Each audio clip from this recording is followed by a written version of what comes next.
Don't be fooled by the smile. Don't be deceived by eloquence. There are people who speak like angels, but think like vipers. You see, discernment is not suspicion. It's divine perception. It's the ability to see past personality and into intent. Some of you keep getting hurt, not because you're weak, but because you keep confusing being kind with being blind. You're looking at how they treat you in public, but ignoring how they twist you in private. You're listening to what they say, but you're not discerning why they're saying it. And let me tell you something, evil doesn't always come dressed in darkness. Sometimes it comes disguised in light, speaking softly, offering comfort, pretending to care. But behind the flattery hides a motive. Behind the compliment hides a chain.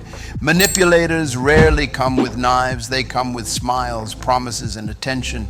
They study your wounds, not to heal them, but to use them. They learn your weaknesses, not to protect them, but to control them. And if you don't train your spirit to discern beyond appearance, you'll keep mistaking poison for perfume. That's why discernment is not optional in this generation. It's survival. Because not everyone clapping for you is celebrating you. Some are calculating you. Some are applauding just to get close enough to strike when your guard is down. But hear me, discernment is not paranoia. It's purity of perception. It's not seeing demons in every person. It's recognizing motives through the eyes of wisdom. It's the ability to hear beyond words and feel beyond gestures. Some of you keep letting the wrong people into your heart because you judge connection by comfort instead of character. You assume chemistry means covenant. You assume attention means alignment. But the enemy knows how to mimic love long enough to gain access. That's why discernment is not emotional. It's spiritual. It's not about how someone makes you feel. It's about what the Holy Spirit reveals when you listen. Discernment is like an X-ray. It shows what eyes can't see. It's that quiet awareness that something sounds right but feels wrong. It's that inner pause before a promise that seems too convenient. It's the warning you feel but often silence because you don't want to seem judgmental. Yet God gave you that sensitivity to protect you, not to burden you. You don't need to ask Him to remove the wrong people when you walk in discernment because you'll see them coming. Their patterns will speak louder than their professions. Their silence when you succeed will tell you more than their laughter when you fail. And you won't need confrontation to confirm what your spirit already knows. Discernment gives you distance without drama. Understand this, the enemy cannot destroy what he cannot deceive. So his first strategy is always deception, camouflage. He hides behind charisma. He wraps lies in truth. He cloaks manipulation with emotion. That's why discernment isn't about what looks spiritual, but what is sustained by truth. Because evil can mimic kindness for a moment, but it cannot remain consistent. It can act holy, but it cannot endure holiness. And if your spirit is trained, you will catch it, not through suspicion, but through peace. Because whenever something is not of God, peace departs first. Some of you wonder why God lets certain people hurt you. It's not punishment, it's revelation. Sometimes pain is the price of perception. You needed to see who they really were before they could take you further off course. You prayed for discernment and God answered with disappointment, not to break you but to protect you. So stop mourning what left and start thanking God for what was exposed, because exposure is grace in disguise. And here's the truth. Discernment doesn't make you superior. It makes you surrendered. You can't discern clearly if your heart is full of ego, offense, or assumption. True discernment flows from intimacy with God, not insecurity about people. It's not born from distrust, it's born from truth. When your spirit is aligned with heaven, you begin to see like heaven, past the surface, past the smile, past the noise. You stop being reactive and start being responsive. You stop being deceived by appearance and start being guided by revelation. You see, manipulation only thrives where identity is absent. If you don't know who you are, people will keep telling you who to be. They'll shape your values, your goals, your emotions, and call it love. But once you become anchored in your divine assignment, the fog lifts. When you walk in purpose, flattery loses its flavor. When you know your worth, manipulation loses its grip. Because purpose is not just a path, it's protection. Manipulators don't pursue the strong, they pursue the uncertain. They find those still seeking approval, still needing to please, still trying to earn validation by saying yes to everything. But when you know your assignment, you stop auditioning for acceptance. You stop confusing people's approval with God's confirmation. Purpose silences insecurity. It teaches you when to walk away and when to wait. When you live anchored in destiny, you no longer chase opportunity. You wait for alignment. Let me say this clearly. When your yes is rooted in purpose, every manipulative door becomes visible. You won't need to pray for clarity. You'll walk in it. You weren't made to be confused. You were created to be called. Purpose becomes your compass. Without it, you follow voices. With it, you follow vision. That's why the enemy doesn't fear talented people. He fears focused people, because a focused heart cannot be deceived by flattery. You can't outplay manipulation by using manipulation. You can't out-scheme deception by becoming deceptive. The moment you try to beat darkness with its own weapons, you lose, because now you're operating outside your authority. Dominion is not imitation of darkness, it's mastery of light. The enemy's language is confusion, but your language is clarity. His weapon is deceit, but your strength is discernment. So don't respond to his games, rise above them. And hear me, you don't overcome evil by being clever. You overcome it by being consistent. You don't win by matching the manipulator's tone. You win by maintaining your truth, because when you stand firm in integrity, deception exposes itself. Truth doesn't need to shout, it just needs to stay. So today, before you pray for new connections, pray for discernment. Ask God to sharpen your spirit, to show you not just who is around you, but why they're around you. Because the wrong people can sound right for a season, until your purpose demands the truth. And when that moment comes, don't resist revelation. Embrace it, because what God reveals, he intends to heal. What he exposes, he plans to replace. That's why discernment is not about fear. It's about freedom. Freedom from manipulation, freedom from confusion, freedom from counterfeit peace. When you walk in discernment, you stop being deceived by the charm of men and start being led by the wisdom of God. When God begins to teach you discernment, he doesn't start by exposing others. He starts by refining you. Because real discernment doesn't grow in suspicion, it grows in stillness. It comes from time spent in silence, not gossip. From prayer, not paranoia. The clearer your spirit becomes, the less noise can deceive you. Some people think discernment is about pointing fingers, but it's really about protecting your focus. You cannot see clearly if your soul is cluttered with resentment, insecurity, or distraction. You can't identify deception if you're addicted to attention. Sometimes the loudest voice around you isn't the manipulator's. It's your own need to be wanted. That's how many fall into emotional traps. They crave affirmation so deeply that they confuse manipulation with love. A manipulator studies what you need, then uses it as currency. They say what you long to hear. They offer validation wrapped in dependency. They present themselves as the one who understands you, but slowly they shape your choices until your peace depends on their approval. And when you finally notice the control, it's subtle, quiet, disguised as care. You start apologizing for things that aren't your fault. You second guess your own reality. You walk on eggshells to keep the connection alive. That's not love, that's bondage disguised as belonging. Discernment is what breaks that cycle. It teaches you that peace should not come at the cost of clarity. True connection never demands the death of your discernment. Real love doesn't need to control, it empowers. It doesn't twist truth, it embraces it. But manipulators thrive in confusion, because confusion weakens conviction, and conviction is where your authority lives. When your mind is clear and your identity is anchored, manipulation loses oxygen. It can only survive in the atmosphere of insecurity. Jesus showed this constantly. When the Pharisees tried to trap him with words, he didn't rush to respond. He paused. He read their hearts before he answered their questions. That pause is where discernment lives. It's the space between reaction and revelation. Manipulators count on your need to prove, to please, to respond instantly. They want to pull you into emotional conversations so they can control the tempo. But when you slow down, when you think before you speak, when you pray before you decide, their power dissolves. Wisdom dismantles what emotion can't detect.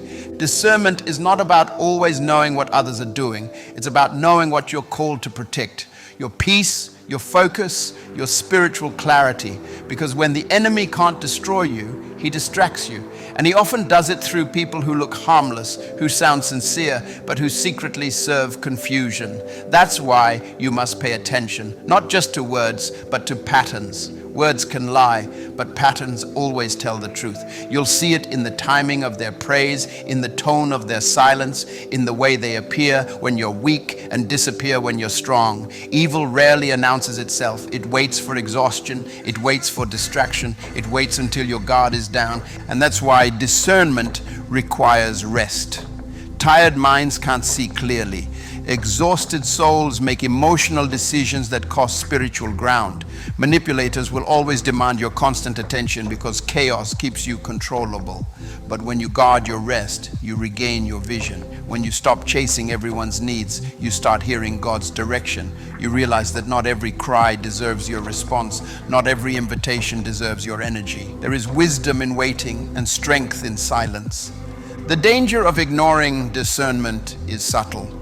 You don't lose your peace all at once. It happens gradually. First, you excuse behavior because you want to believe the best.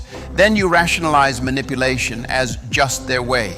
Then you start questioning your own instincts. Before long, your spirit is drained, your confidence fractured, and your purpose delayed.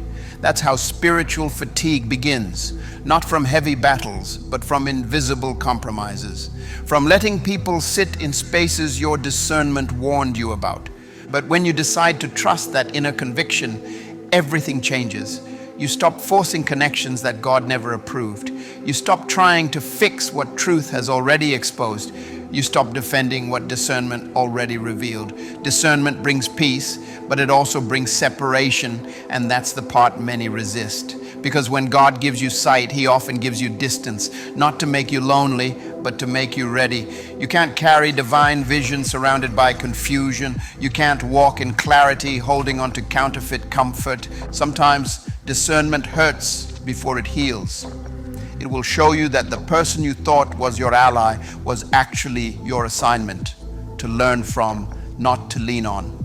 It will reveal that some prayers for reconciliation are really prayers for release. It will show you that God doesn't remove people to punish you. He removes them to protect the promise. And if you keep chasing what He's trying to separate you from, you'll delay what He's trying to give you. There is nothing cruel about boundaries. Boundaries are where discernment becomes discipline. It's not about who you cut off, it's about what you choose to guard. When you protect your peace, you protect your purpose. When you say no to manipulation, you say yes to clarity. And clarity is the soil where destiny grows. So pause before you answer, pray before you explain, wait before you defend. Because discernment will never shout, it whispers, it doesn't rush you, it grounds you. And once you learn to hear that whisper, you won't need to fear deception. You'll see it coming. You'll feel it shift the room. And instead of fighting in confusion, you'll walk in authority.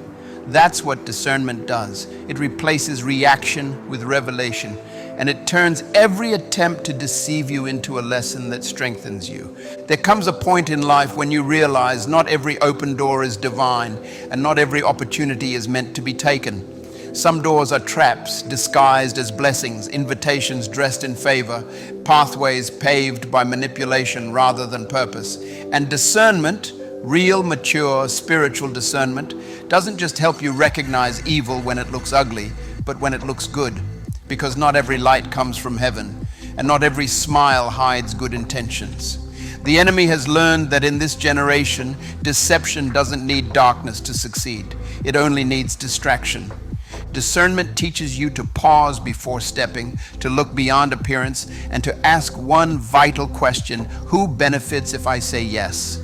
That single question can expose an entire strategy. Manipulators always craft situations where they win through your obedience. They make it seem like your yes is an act of love, loyalty, or faith, but underneath, it's just a way to keep control. And that's why discernment is not emotional, it's strategic. It doesn't react to pressure, it responds to peace. It doesn't chase validation, it follows vision. Many people lose their discernment not because they are naive, but because they are hurried. They rush decisions, they rush connections, they rush confirmation. But wisdom doesn't rush, it waits, because clarity doesn't come in chaos, it comes in quiet. That's why Jesus often withdrew to lonely places to pray. Not because he was avoiding people, but because he understood that silence sharpens sight. In solitude, he wasn't running away, he was recharging his discernment. And that's what this generation has forgotten. We fill every silence with noise, every pause with scrolling, every quiet moment with commentary. Yet it's in the stillness that truth speaks loudest. Manipulators hate your stillness because when you're still, you start to see clearly. You begin to recognize the emotional patterns, the sudden guilt trips, the subtle flattery, the carefully timed apologies.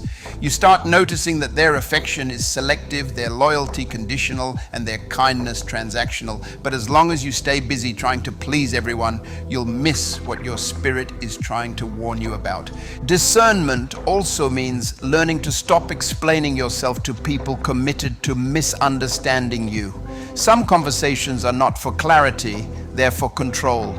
Manipulators don't listen to understand, they listen to reframe. They twist truth to make you doubt yourself, then use your reaction as evidence against you. That's why wisdom teaches silence. You don't have to win every argument to win your peace. Sometimes the most powerful move is to stop engaging, because the moment you stop feeding a manipulative dialogue, it collapses under its own lies. It's important to remember that discernment is not cynicism. Cynicism assumes the worst in everyone. Discernment recognizes what is real. It doesn't harden your heart. It strengthens your spirit. It doesn't make you suspicious of people. It makes you aware of patterns. The more you walk with God, the more your discernment transforms from defense to direction. You begin to see not just what to avoid, but where to go. God uses discernment to redirect your steps away from traps and toward alignment. Look at Joseph. His discernment didn't just protect him, it positioned him. He saw beyond betrayal and recognized destiny in disguise. His brother's manipulation couldn't destroy him because his mind was anchored in purpose. That's the secret. You cannot manipulate a mind that is anchored. Manipulation feeds on confusion, but when your spirit knows its assignment, confusion becomes powerless. That's why purpose is not just a mission, it's armor. It protects your focus from flattery and your heart from falsehood. When you walk in discernment, you begin to see that distance is not rejection, it's revelation. God removes access before he reveals intention. He doesn't expose everyone with drama. Sometimes he simply lets disconnection happen quietly. You might not get an explanation, but you'll get peace, and peace is confirmation. When someone's absence brings you clarity, it wasn't a loss, it was a lesson. The challenge for many is that discernment often feels lonely, because when you begin to see clearly, you can no longer tolerate what others ignore. You start noticing behaviors that others excuse. You recognize spiritual immaturity disguised as charisma. And while everyone else celebrates connections, you feel a quiet stirring. Something doesn't sit right. That's not arrogance, that's awareness. You're not judging, you're discerning. It's the cost of clarity, the price of seeing beyond the surface. But here's what few understand. Discernment doesn't just protect you from others, it also protects others from you. From the version of you that reacts instead of responds, that chases instead of waits, that seeks revenge instead of restoration. Discernment disciplines your emotions. It teaches you that not every betrayal deserves an explanation. Not every attack deserves attention. It gives you authority over yourself, and that's where real strength begins. Sometimes discernment will tell you to stay silent when your ego wants to speak. It will tell you to forgive when your pride wants to fight. It will lead you to walk away without needing closure, because closure is not always a conversation. Sometimes it's peace.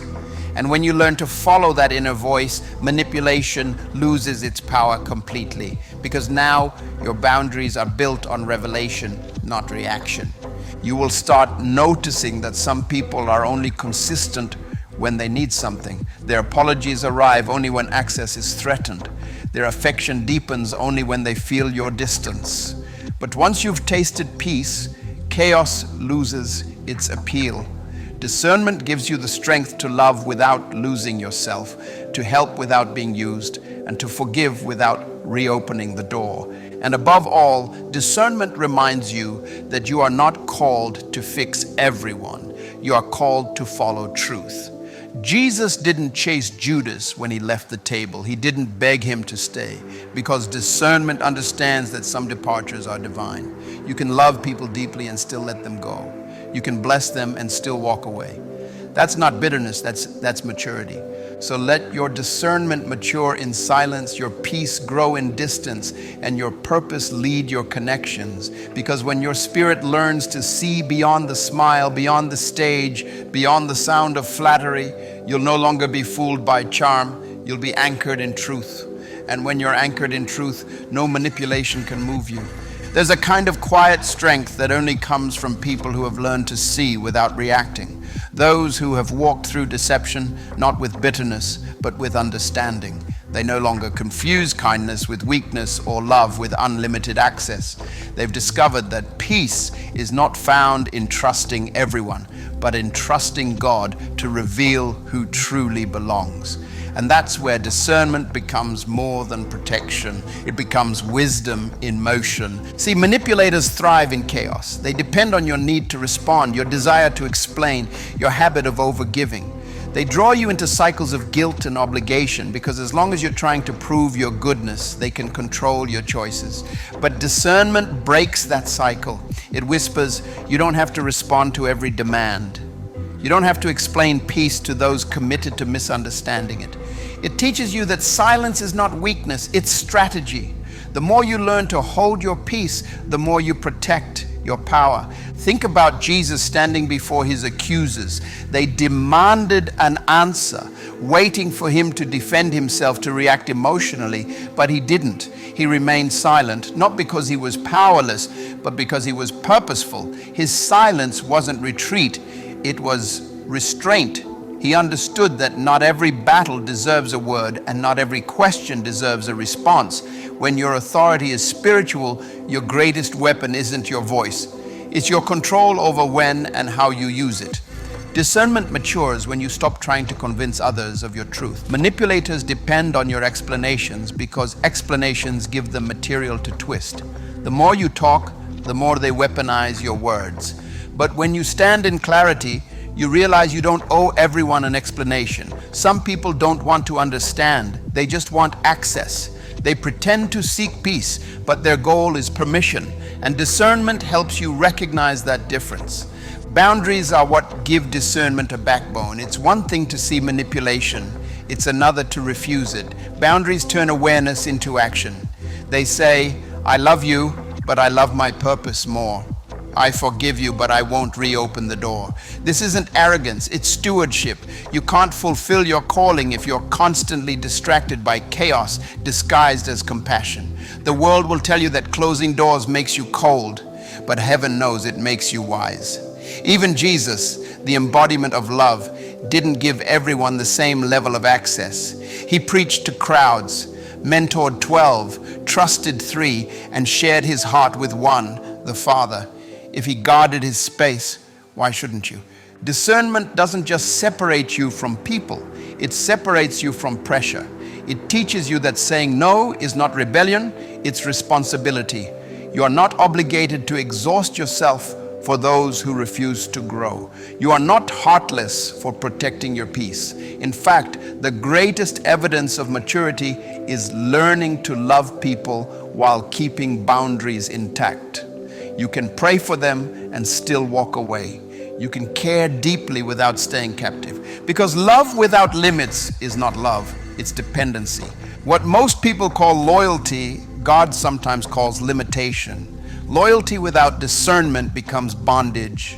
It ties you to people and places that no longer align with your purpose. And that's why discernment isn't just about identifying wrong intentions, it's about recognizing expired seasons. Sometimes the person isn't evil, but their role in your story has ended. Discernment helps you honor what was while releasing what no longer is. You stop forcing chapters that God has already closed. There's a dangerous illusion that being spiritual means being endlessly available, but discernment breaks that illusion. It reminds you that even divine compassion has boundaries. Jesus healed multitudes, yet often withdrew to pray. He performed miracles, yet disappeared from the crowd when they tried to crown him prematurely. Why? Because discernment understands timing. It knows when to engage and when to retreat, when to speak and when to stay silent. Not every opportunity is divine. Some doors are distractions dressed as destiny. Manipulators test boundaries by playing with guilt. They'll say, "You've changed," when what they mean is, "You've stopped letting me use you." They'll call your distance pride, your silence cruelty, and your standards arrogance. But discernment will help you hear what they're really saying. I can no longer control you. That's why spiritual growth often comes with isolation. Because once you start thinking clearly, confusion can no longer coexist with you. And here's the truth. Discernment doesn't make you lonely. It makes you selective. You start choosing depth over drama, alignment over attention, purpose over popularity. You begin to see that peace is not found in crowds, but in clarity. The more your spirit matures, the fewer explanations you need. You no longer chase validation because you've learned that God's confirmation is enough. Discernment transforms you from reactive to reflective. You stop absorbing other people's emotions and start observing their energy. You no longer take everything personally. You read it prophetically. You stop asking, "Why are they treating me this way?" and start realizing this is how they treat truth when it enters their comfort zone. And with that understanding, you stop trying to fix people who are committed to misunderstanding you. When you reach that level of discernment, your peace becomes your loudest statement. You no longer need to defend your boundaries or justify your distance. People who are meant for your next season will respect your space. Those who aren't will resent it. And that's the filter God uses, not to isolate you, but to insulate you for what's ahead. So don't mourn what discernment removes. Don't apologize for the space you protect. When God sharpens your spirit, it's not to make you suspicious, it's to make you strategic. You will begin to see that every disconnection was direction, every silence was guidance, every no was protection. Because discernment isn't about seeing evil everywhere, it's about seeing God's hand in everything. And once you walk with that awareness, manipulation can no longer touch you. You'll move with peace that confuses your enemies and wisdom that preserves your destiny. Discernment doesn't just change how you see others, it changes how you see yourself. It forces you to confront the ways you've allowed deception to feel like devotion, how you've mistaken exhaustion for obedience, and how you've confused self-sacrifice with spirituality. Because manipulation can't exist without permission. It needs your agreement to survive. And many times the manipulator's power doesn't come from their strength. It comes from your silence, from the moments you saw the red flags but chose to explain them away in the name of love, loyalty, or faith. There's a point in every believer's journey when God begins to show you that discernment is not just about avoiding harm, it's about alignment. It's about living in such a state of awareness that your peace becomes non-negotiable. You start recognizing that not every storm is sent by the devil, and not every opportunity is sent by God. Some storms come to shake what's unstable in you, to teach you boundaries, to expose where your love lacks wisdom. Discernment doesn't always sound like run. Sometimes it says learn. And learning begins when you stop blaming others for every wound and start asking, what in me keeps attracting what breaks me? That's when discernment becomes personal. Because before God gives you clarity about others, He will always give you clarity about yourself. He'll show you that part of spiritual maturity is admitting where you've ignored His warnings, where you mistook chemistry for calling, where you let flattery speak louder than truth. When you start walking in that kind of awareness, you begin to see manipulation for what it truly is. Not just a tactic of control, but a mirror that exposes where your confidence is still unhealed. Manipulation feeds on emptiness. It thrives in the hearts of those still searching for validation in human approval. But the moment you stop needing to be chosen by everyone, you become unshakable. You stop being moved by compliments or criticism because neither defines you anymore. You finally understand that purpose doesn't need applause to be legitimate. You begin to notice the subtle ways the enemy tries to re-enter your life. He no longer comes through obvious temptations. He comes through emotional distractions, through relationships that seem right but pull you off course, through people who sound like peace but carry confusion in their wake. But when your spirit is trained, you feel it immediately. That tightening in your heart, that subtle discomfort that says something's off. You may not have proof yet, but your peace is already speaking. And this time, you listen. Discernment also teaches you to protect your energy as much as your spirit. Not every conversation deserves your response. Not every crisis deserves your intervention. Some people don't want solutions, they want access. They want to keep you engaged in their cycle so they don't have to face their own reflection. And if you're not careful, compassion can become your downfall, because the manipulator's greatest trick is to use your goodness against you. They make you believe that saying no is unloving, that boundaries are unchristian, that peace is selfish. But God never called you to be drained in the name of love. There's a sacred balance between kindness and wisdom. Jesus loved deeply, but he also walked away quickly when discernment told him to. He didn't waste time trying to convince hearts that were unwilling to hear truth. He didn't chase validation from those who doubted him. His mission was too focused to be manipulated by emotion. And that's what real discernment does. It aligns your compassion with your calling. It teaches you that love without limits becomes idolatry. You stop making people your purpose and start letting purpose define your people.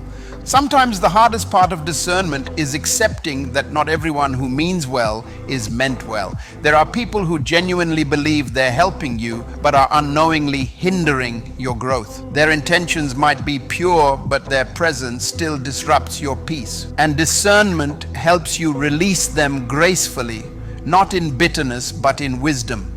Because you realize that peace doesn't require an apology to be justified. When God gives you clarity, you don't need closure. The more you grow in discernment, the quieter your life becomes. Not because you isolate yourself, but because you've learned to filter your access.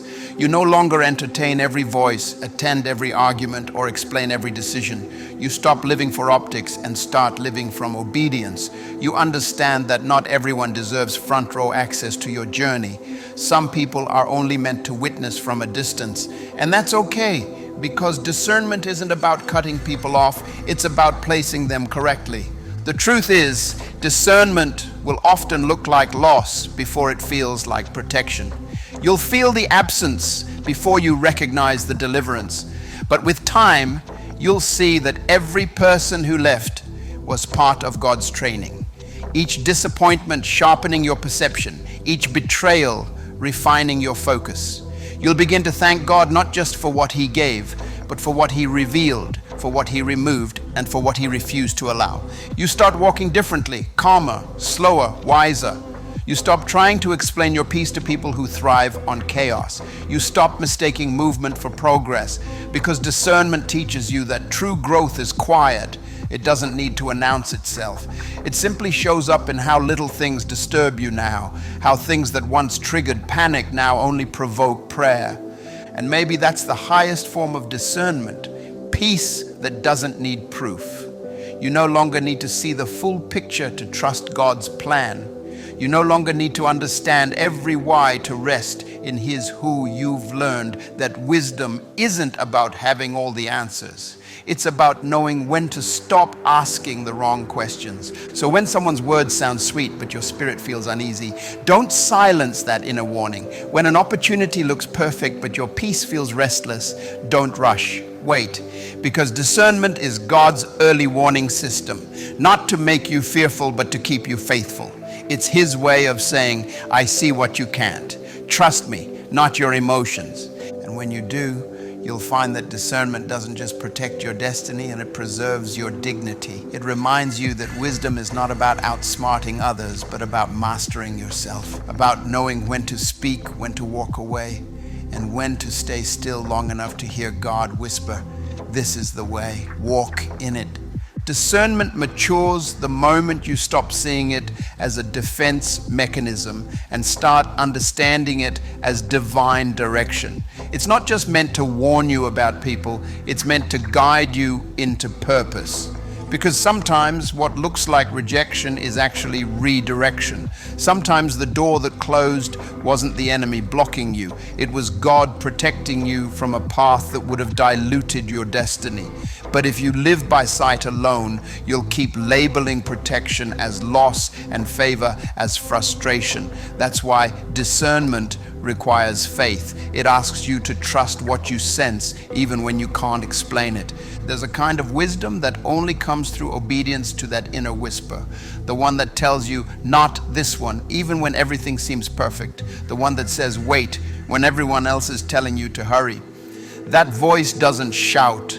It gently nudges, testing whether your desire for peace is stronger than your addiction to approval. Because discernment will always challenge your need to be understood. It will lead you to decisions others won't agree with, paths people won't applaud, and silences no one will appreciate. But that's the price of clarity. It often feels lonely before it feels liberating. You start realizing that discernment isn't a talent, it's a discipline. It's something you practice daily through alignment with truth. It requires you to quiet the noise of culture, of opinions, of ego. The more time you spend listening to the wrong voices, the duller your spiritual hearing becomes. That's why Jesus often withdrew, not because he was escaping the world, but because he was attuning himself to heaven. In a world obsessed with visibility, he chose solitude, and that's what made his perception unstoppable. He could see motives before they spoke, deception before it acted, danger before it approached. His discernment wasn't reactive, it was proactive. He didn't wait for betrayal to expose itself. He discerned it at the table and still loved through it. That's the beauty of mature discernment. It doesn't turn you into a skeptic, it turns you into a steward. You stop wasting energy trying to expose people, you just adjust your access. You stop fighting to prove who's wrong and focus on what's right for your assignment. Discernment doesn't make you dramatic, it makes you decisive. You no longer need to shout, defend, or announce your decisions. You simply follow peace, and peace does the explaining. Manipulators hate that, because when you operate through discernment, they lose their favorite tool, your reaction. They can no longer provoke you into chaos, guilt, or confusion. They can no longer twist your words because you've stopped explaining yourself altogether. You've learned that silence isn't emptiness, it's evidence that you've outgrown the game. And that's when discernment becomes authority, when you stop letting emotion lead your choices and start letting revelation lead your steps. Discernment also changes how you define love. You start understanding that love without truth isn't love, it's tolerance.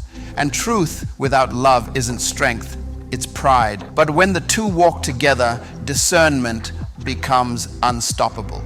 You no longer rescue people who refuse to grow. You no longer feel guilty for saying no. You help without being used. You forgive without losing focus. You let go without losing grace. Because you've finally learned that loving someone doesn't mean letting them violate your peace.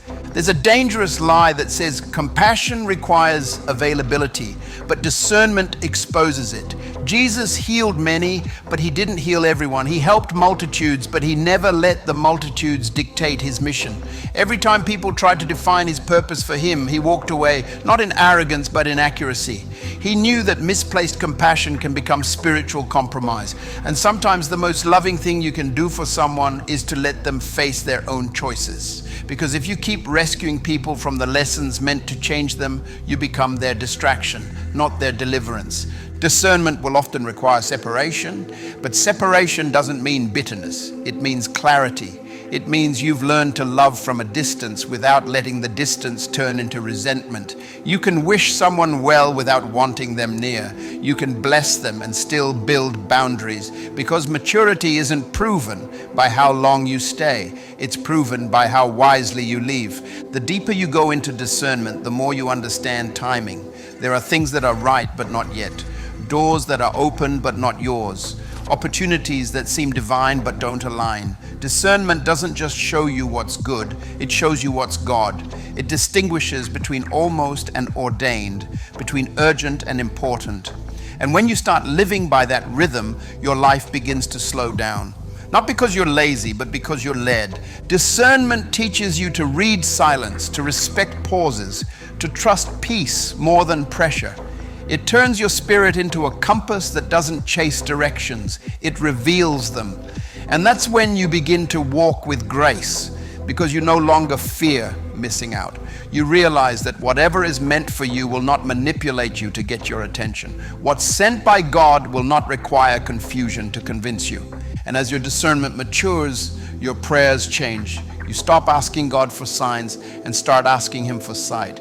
You stop praying, Lord, open the door, and start saying, Lord, show me which door is mine. You stop begging for opportunities and start cultivating awareness, because discernment isn't about having more options. It's about recognizing the right one. The enemy doesn't need to destroy your destiny. He just needs to distract you long enough to delay it. He'll use noise that looks like opportunity, people that sound like partnership, relationships that feel like home but drain you quietly. But once you've learned to discern, his strategies lose their sting. You start to see patterns for what they are. And instead of reacting with pain, you respond with prayer. You step back, breathe, and say, not this time, I see it now. And that's when discernment becomes revelation, when your sight aligns with your spirit. You no longer walk blindly into traps. You no longer call confusion God testing you. You finally recognize that divine timing and human manipulation will never sound the same. One feels heavy, the other feels holy. One demands, the other directs. So stay sensitive, stay still, not fearful but alert. Because discernment is not about watching everyone, it's about listening to the one. When you do, you'll start seeing life not as a series of accidents, but as a guided journey. Every disappointment will start to look like divine redirection. Every closed door will start sounding like mercy. And every season of waiting will begin to feel less like silence and more like preparation. That's what discernment ultimately does. It shifts your focus from reacting to trusting. You stop asking why it happened and start thanking God that it did. You realize that discernment is not there to make you cautious. It's there to make you confident that you are being guided even when you can't see where the path leads. There comes a stage in spiritual growth where discernment stops feeling like a gift and starts feeling like a burden. Because when your eyes open, you can't unsee. You begin to perceive motives behind smiles, tension behind compliments, and emptiness behind applause. You notice when people are clapping out of habit, not honor. You sense when someone's interest is transactional. It's not that you want to see it, it's that your spirit can't ignore it anymore. And that's when discernment becomes both a blessing and a test. A blessing because it saves you from deception. A test because it demands that you stay gracious in truth. The greatest challenge of discernment isn't recognizing deceit. It's maintaining compassion once you do. Because when you see clearly, the temptation is to grow cold, to become guarded, distant, suspicious. But true discernment doesn't make your heart harder. It makes your love wiser. It teaches you to stop giving access to everyone while still wishing everyone well. It's the art of being open without being vulnerable to manipulation. It's learning that forgiveness and access are two very different things. There's a kind of peace that comes when you finally understand that you can release someone without hating them. You can pray for them without walking with them. You can love them and still move on. That's what emotional maturity looks like when guided by discernment. It's strength wrapped in gentleness. It's grace without naivety.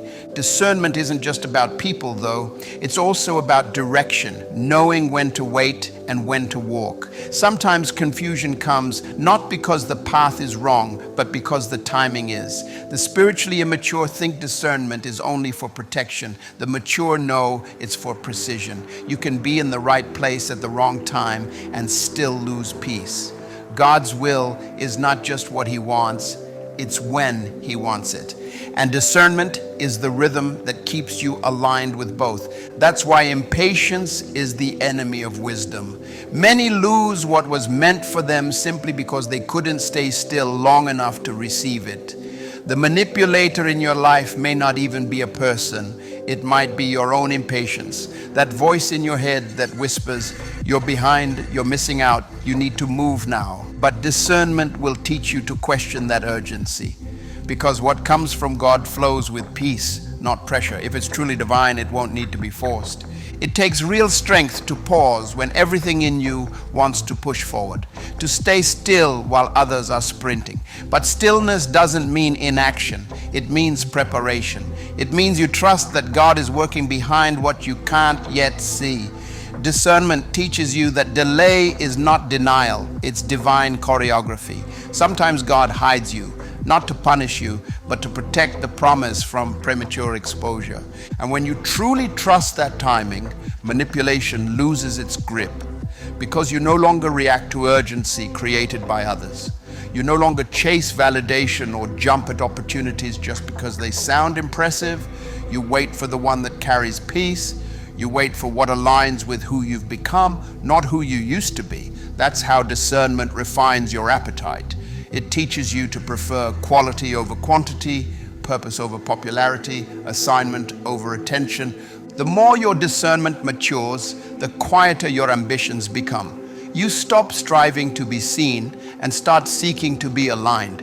You stop asking for more platforms and start asking for more presence. Not the presence of people, but the presence of God. Because discernment shifts your definition of success. It's no longer about visibility, it's about stability. Not about who knows your name, but about who shapes your character when no one's watching it. There's a serenity that settles in when you live by discernment. You don't rush anymore. You don't chase everything that looks shiny. You don't need to prove anything. You've tasted peace, and now peace has become your priority. You begin to measure relationships by peace, not by passion. You measure opportunities by peace, not by promise. You measure conversations by peace, not by curiosity. And anything that disturbs that peace becomes an automatic boundary. But discernment will also confront your pride. It will show you that sometimes the manipulator isn't someone else. It's your own fear. Fear manipulates you into settling for less, into believing that God's silence means His absence. It whispers that control is safer than trust. But discernment dismantles that illusion. It teaches you that faith is not passive. It's perceiving when to let go. It's trusting the unseen hand that moves slower than your emotions, but surer than your plans. Discernment will often isolate you for a time, not as punishment, but as purification.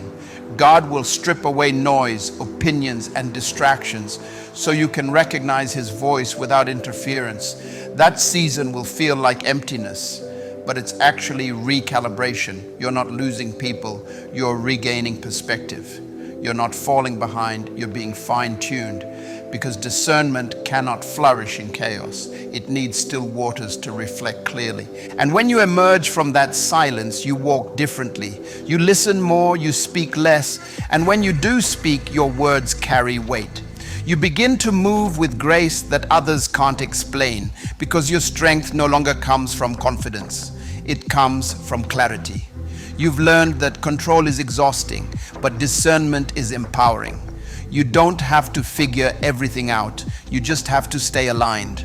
Eventually, discernment becomes your compass in every arena: relationships, work, faith, decisions. You don't wait for confirmation from people who can't see your calling. You start trusting that subtle knowing, that inward peace that says, this is it or this is not for you.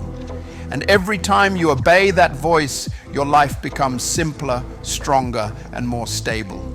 Because discernment isn't just the ability to see evil, it's the wisdom to recognize divine order. It's learning to see God's fingerprints in both the pain and the pause. It's realizing that the same hand that removed what you wanted is the hand preparing what you need. And once you understand that, you'll stop resenting the process. You'll start thanking God for every closed door, every uncomfortable silence, every divine no that turned out to be protection in disguise. That's what walking in discernment truly looks like. Not a life free from challenge, but a life guided through them. A life where peace, not pressure, becomes the voice you follow. And once you learn to trust that voice, no manipulation, no deception, no distraction will ever have power over you again. There's a kind of clarity that only comes after confusion, the moment when you look back and realize that everything that once felt like chaos was actually choreography. Discernment doesn't always make sense while you're in it. Sometimes it's only in hindsight that you see the hand of God threading purpose through your pain. Every detour, every delay, every closed door, they weren't punishments, they were protection. And that's when you understand that discernment isn't just about avoiding wrong people or bad decisions. It's about learning to recognize divine design even in disappointment.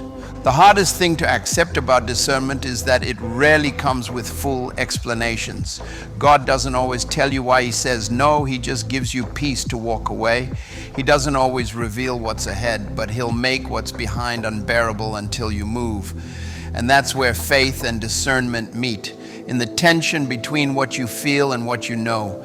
Discernment whispers, this isn't right, even when your emotions scream, but it feels good. It doesn't always show you where to go. Sometimes it just tells you where not to stay. You'll learn that clarity often comes at the cost of comfort, because the same light that shows the path forward also exposes what you can't take with you. People, habits, attitudes, they start to feel heavier, out of place. Discernment doesn't just separate you from danger, it separates you from distractions. It reveals the subtle weights that slow your purpose down. And when you begin to obey that revelation, your life starts to simplify. You stop fighting unnecessary battles. You stop explaining your choices to people who don't carry your vision. You stop chasing opportunities that require you to abandon your peace. There's power in realizing that discernment is not a one-time revelation. It's a rhythm. It's a daily decision to stay sensitive, to pause before reacting, to wait before committing. In a world addicted to speed, discernment slows you down to divine timing. It keeps you from mistaking activity for progress, because not all movement is forward, some is just noise. And discernment helps you know the difference. It tells you when to speak and when silence will say more. It teaches you that not every battle needs your voice. Some are won by your consistency, by the quiet strength of obedience. As discernment deepens, you begin to see that your greatest victories don't come from confrontation, but from control. Control over your tongue, over your time, over your emotions. Manipulators feed off reaction, but wisdom thrives in restraint. There's something disarming about a calm spirit in a chaotic world. When you no longer respond to provocation, you strip deception of its power. You learn to watch without absorbing, to hear without being moved, and that's when discernment becomes your shield. You'll notice that people who once had access to your emotions start losing their influence. Their words no longer pierce the way they used to. Their silence no longer disturbs your peace, because discernment teaches you emotional independence. You stop outsourcing your stability to how others treat you. You stop needing validation from those who don't value you. You start realizing that peace isn't found in people's approval, it's found in God's confirmation. Discernment will also teach you the beauty of small circles. You'll learn that not everyone can handle the weight of your calling. Some connections were only designed for your past, not your next. They celebrated who you were, but can't handle who you're becoming. And that's not a reason for resentment. It's a reason for gratitude, because every season of elevation requires a refinement of relationship. When God begins to enlarge your vision, He often narrows your company. Not because He wants you isolated, but because clarity can't survive in crowds. As you grow, you'll start recognizing that discernment and humility walk hand in hand. You can't hear God clearly when pride fills the room. Pride makes noise, humility makes space. Pride assumes, humility asks. Pride reacts, humility reflects. The more humble you become, the sharper your discernment grows, because pride hears through ego, but humility hears through spirit. And that's how you begin to make decisions that don't just feel wise, they are wise. There will be moments when discernment demands silence, when everything in you wants to speak. You'll sense betrayal before it's revealed, and instead of exposing it, you'll just watch it unfold. You'll discern deception before it's confessed, and instead of confronting it in anger, you'll step back and let truth do the work.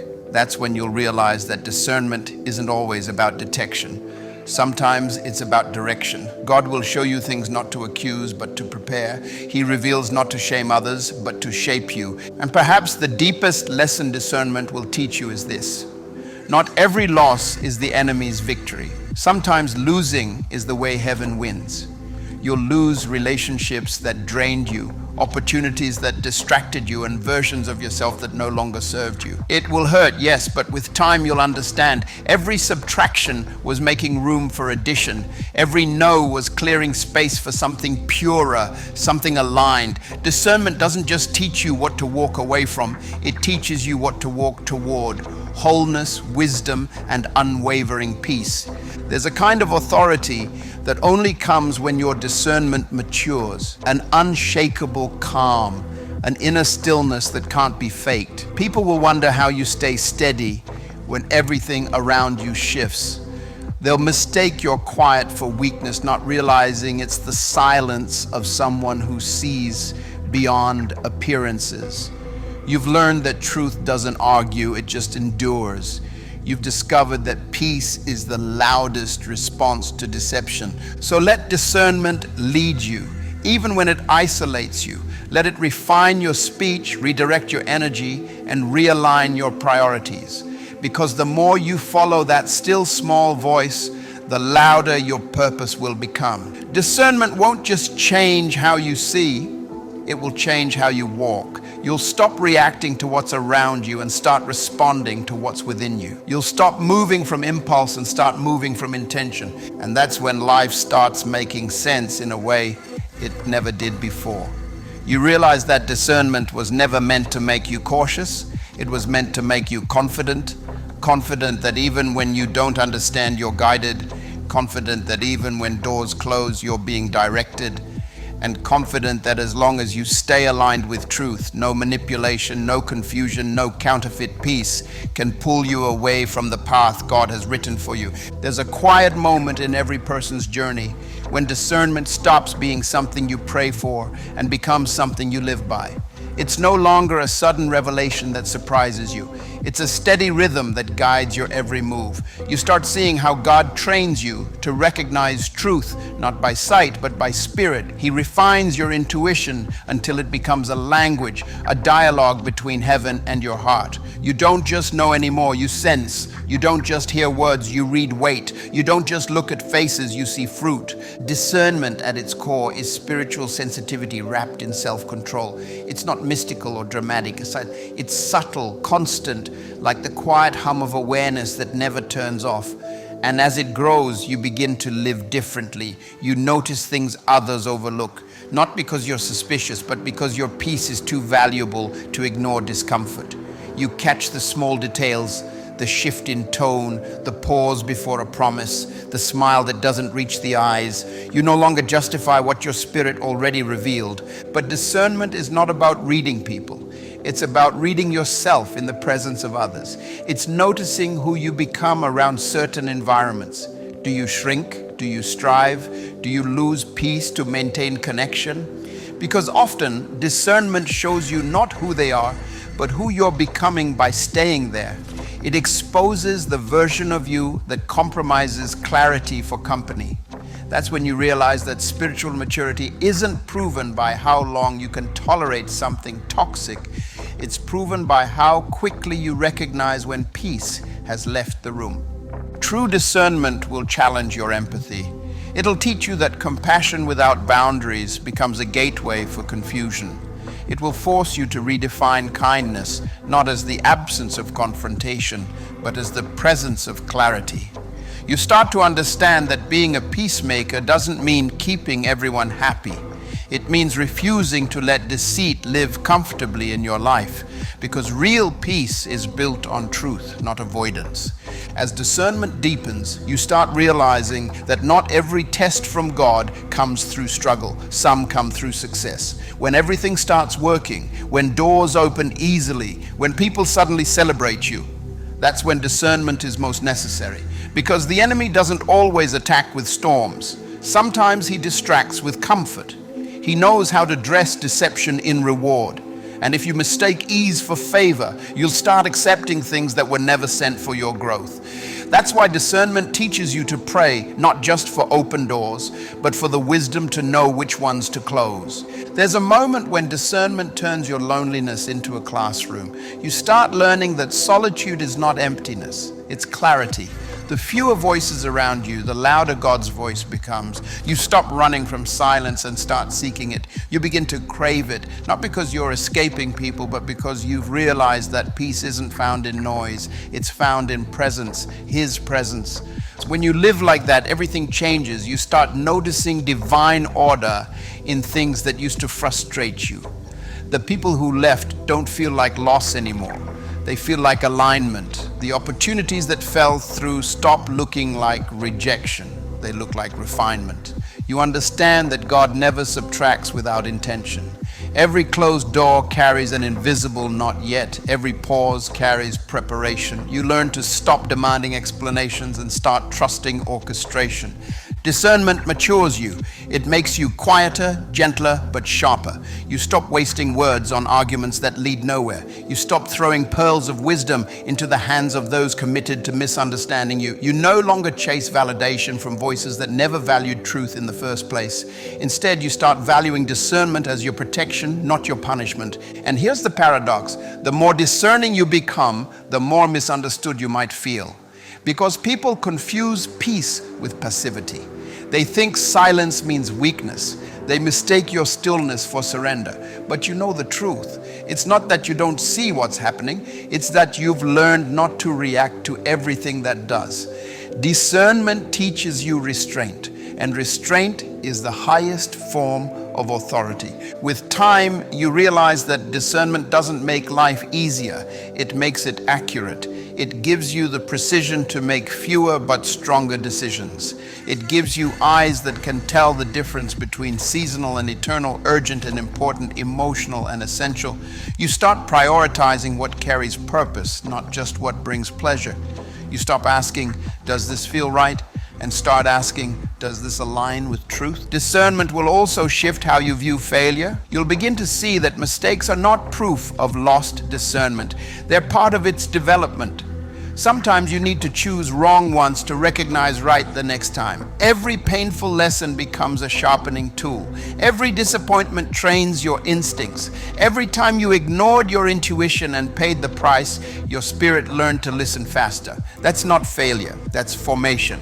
The truth is, discernment isn't about perfection. It's about perception. It's about staying teachable enough to admit when you missed it, humble enough to course correct, and wise enough not to return to what God already revealed.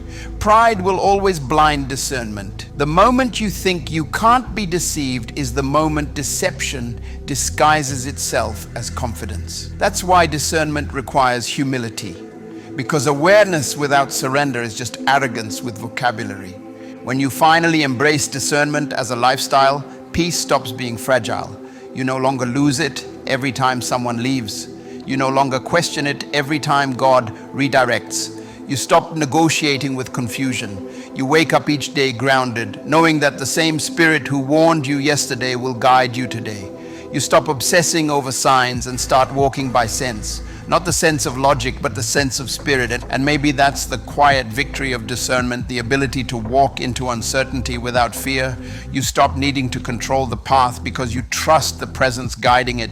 You move forward even when nothing feels clear, because clarity is no longer something you wait for, it's something you carry. That's the kind of discernment that turns ordinary people into instruments of divine precision. The kind that doesn't shout, doesn't show off, doesn't seek validation. It simply sees, understands, and obeys. And when you live like that, you don't just avoid deception. You dismantle it by existing in truth. Your very presence begins to expose what's false, because a discerning heart doesn't need to speak loudly. It just needs to stay aligned. There comes a point where discernment stops being an inner whisper and becomes your natural posture. You don't strain to recognize truth anymore. You just know. The same way you can feel a storm before the sky turns gray, your spirit starts sensing shifts before they happen. It's not paranoia. It's peace with eyes open. You no longer wait for chaos to confirm what your soul already discerned. You trust your intuition, not as an emotional impulse, but as divine communication. Because discernment is not a reaction to life. It's the rhythm of living in alignment with God's flow. When you reach that level of awareness, you move differently. You stop confusing discernment with suspicion. You're not looking for what's wrong in people. You're listening for what's true in them. You learn that discernment is less about seeing flaws and more about recognizing purpose in yourself and in others. It's the difference between judging someone and understanding where they are in their process. True discernment doesn't criticize. It clarifies. It doesn't condemn. It calibrates. This is where most people get stuck. They think discernment means keeping distance, when often it means drawing near with wisdom. It's knowing how to love people without losing yourself. It's being able to stand in the same room as deception and not be contaminated by it. Discernment doesn't isolate you. It insulates you.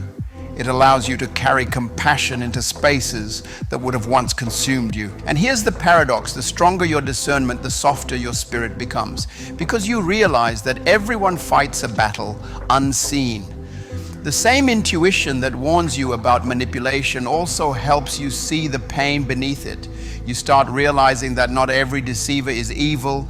Some are just broken, desperate, afraid to be exposed.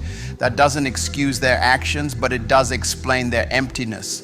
And discernment without compassion quickly becomes arrogance. Mature discernment is quiet confidence, the ability to perceive without performing. It's what allows you to walk through a storm without absorbing its chaos. You begin to understand that not every confrontation deserves a response. Not every challenge demands your energy. You stop rushing to prove what God is already defending. You stop reacting to lies because you know truth doesn't need your panic to remain true. Discernment refines how you speak. Your words become fewer but heavier. You no longer waste explanations on those who have decided not to understand. You no longer use your voice to justify yourself. You use it to build peace. You begin to realize that wisdom is not just what you say, it's what you don't say. It's knowing the difference between revealing truth and releasing timing. Because discernment doesn't only show you what to say, it teaches you when to say it. And yet discernment will always test your humility. The more you see, the easier it is to think you're above others. But the more you know, the more you realize how much grace you still need. Discernment without humility turns into judgment. You can't read hearts correctly if yours is clouded with pride. The moment you start thinking, I would never do that, is the moment discernment begins to fade. True sight doesn't elevate you, it grounds you. You stop asking, how could they? And start praying, God, keep me from becoming that. As your discernment matures, you start living lighter. You stop clinging to control because you finally trust that God shows you enough for the step you're on, not the whole path ahead. You no longer demand to know everything. You simply listen, move, and trust that obedience will reveal what curiosity never could. That's the beauty of discernment. It frees you from the exhausting need to figure everything out. You learn that understanding is a gift, not a guarantee. There's also a quiet boldness that comes with discernment. When you sense truth, you no longer second guess it. You don't debate your peace. You stop apologizing for following what your spirit confirms. You stop shrinking to make others comfortable with your clarity. Because once you've learned to trust that divine nudge, you stop letting doubt play referee between your intuition and your obedience. The same peace that warned you is the peace that will lead you. Discernment also shapes how you handle favor. When doors begin to open, when recognition finally comes, when influence expands, discernment becomes the guardrail that keeps you grounded, because the higher you climb, the quieter deception becomes. It no longer shouts through chaos, it whispers through opportunity. It comes disguised as convenience, wrapped in applause, and if your discernment is dull, you'll start confusing attention for anointing. But when your spirit is sharp, you'll know that true elevation never pulls you away from humility. It pushes you deeper into it. Discernment doesn't just protect you from wrong people, it protects you from becoming one. It reminds you that wisdom without character is still deception, that charisma without integrity is still counterfeit. It keeps your motives pure, your intentions steady, your heart anchored in truth. It teaches you that success without discernment is just acceleration toward destruction. The greatest evidence of discernment is not how many people you avoid, it's how much peace you maintain. You begin to notice that spiritual maturity isn't proven by the noise you make when you're right, but by the peace you hold when you're misunderstood. You no longer need to announce every revelation. You simply walk in it. You let your consistency do the speaking. Discernment teaches you endurance. It shows you that sometimes wisdom means waiting in silence while God handles what your words can't. It gives you patience to outlast lies and the grace to not expose what God intends to handle himself. You begin to trust that truth doesn't need your defense. It just needs your discipline. And when you live like that, discernment becomes more than a tool. It becomes a temperament. You become steady, not shaken, focused, not frantic, peaceful, not passive. People will wonder how you can sense betrayal without bitterness, walk through storms without panic, and make decisions without doubt. But that's what happens when your sight belongs to God. Eventually, discernment transforms into revelation. The moment when your inner knowing aligns perfectly with divine timing. You no longer chase outcomes, you flow in purpose. You stop striving to avoid wrong turns because you've learned that even detours lead to destiny when you're listening. Discernment doesn't just protect your path, it purifies your perception until you no longer ask, "What if I'm wrong?" but rather, "Is my peace still intact?" And that's the final proof that discernment has done its work. You don't walk in fear of deception anymore. You walk in faith that even if deception appears, truth will always find you, because you and truth now share the same heartbeat, calm, steady, unwavering. And that's when discernment stops being something you practice and becomes who you are, clear, grounded, and unshakably guided.